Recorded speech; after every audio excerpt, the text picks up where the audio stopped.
Welcome students. In this video we will study chapter 4, weathering and soil formation. So the earth, we know it is made up of both land and water. Land is where we, the human beings, animals and plants live and they survive. Okay, so let's study in detail all about what makes up the earth's crust and how soil is formed. Now the first topic we need to study is about rocks. So what are rocks? Any natural mass of mineral matter that makes up the earth's crust, that is called a rock. And rocks, they are made up of one or more minerals. Okay, they have been cemented together, squeezed and heated, or melted and even cooled. And rocks can be different on colors, size and on their texture, in their textures. And rocks are divided into three main groups: igneous rocks, sedimentary rocks and metamorphic rocks, and this division is done on the basis of their mode of formation, that is how they are formed. On the basis of that they are classified.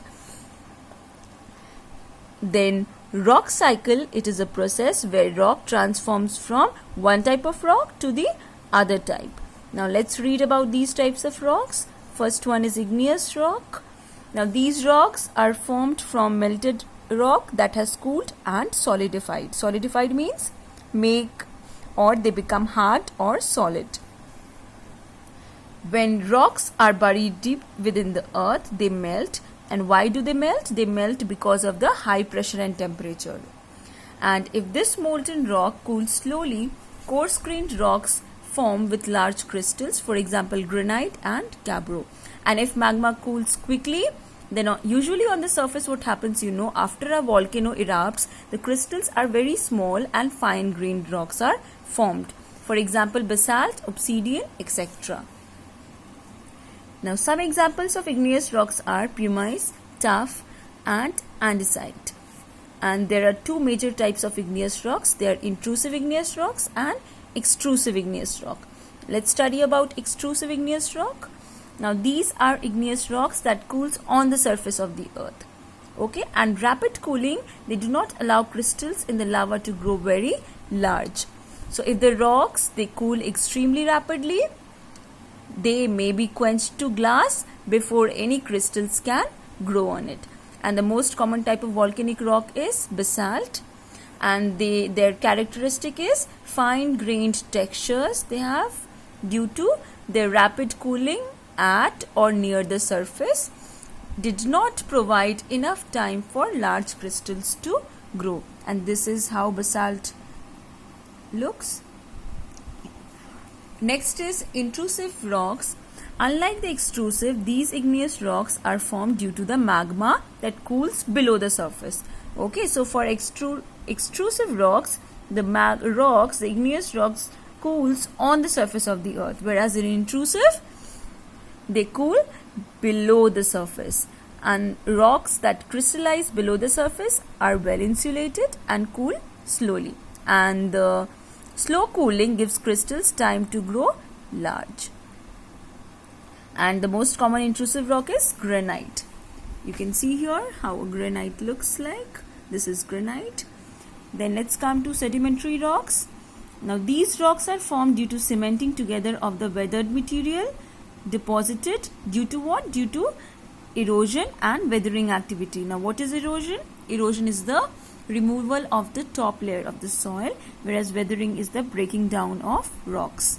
So due to these two activities, these weathered materials, they get deposited. They are formed at the surface of the earth, either in water or on land. And sedimentary rocks, they are deposited in layers as stratas, and they are made up of sediments. Sediments are matter that settles to the bottom of a liquid, and these sediments, they include fragments of rocks, minerals and animals or plant material. So they together make up sediments. Water may not be present to weather rocks, but most sedimentary rocks are formed near water. So most of types of sedimentary rocks, they are formed where the formation takes place near water. And sedimentary rocks can be formed by wind, rivers and ocean. Okay, and A good place to find lots of sedimentary rock is the Grand Canyon. See this picture, it's given sedimentary rocks photographed at the Grand Canyon. It looks like this. Sandstone, limestone, shale, gypsum, conglomerate, coal, flint are all sedimentary rocks. Now let's come to metamorphic rocks.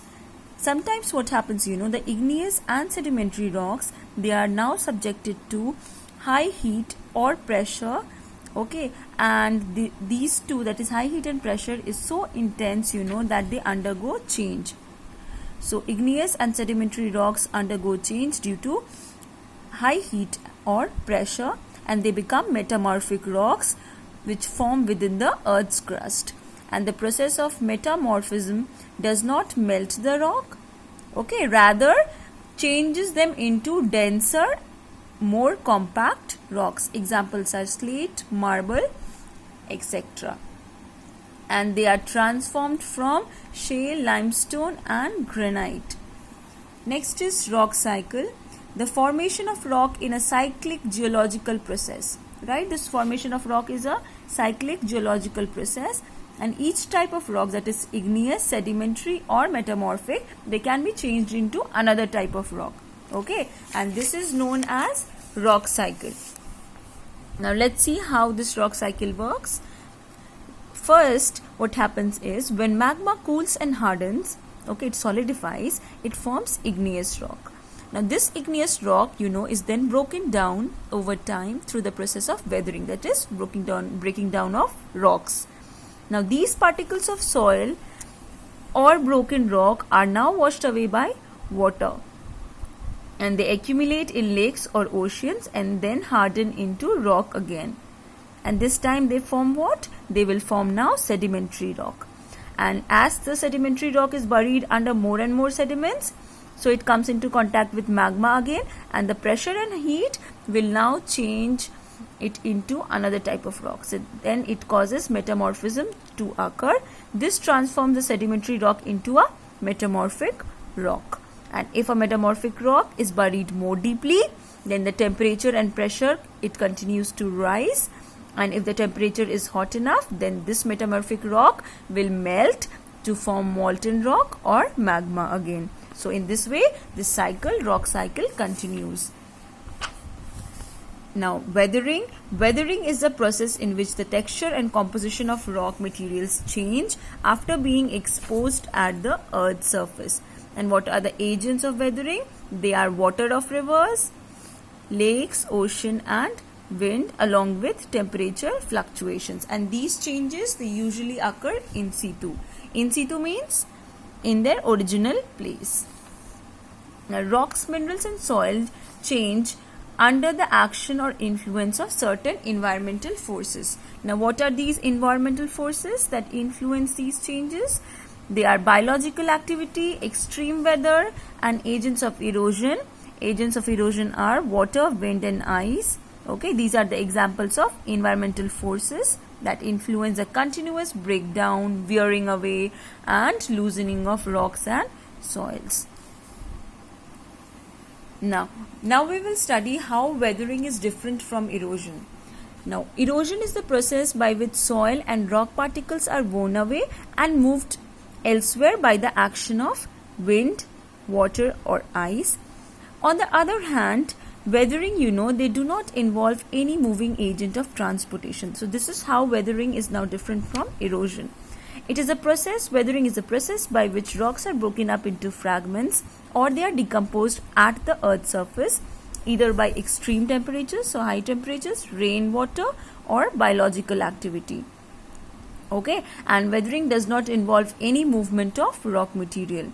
And weathering is a static process while erosion is a dynamic process.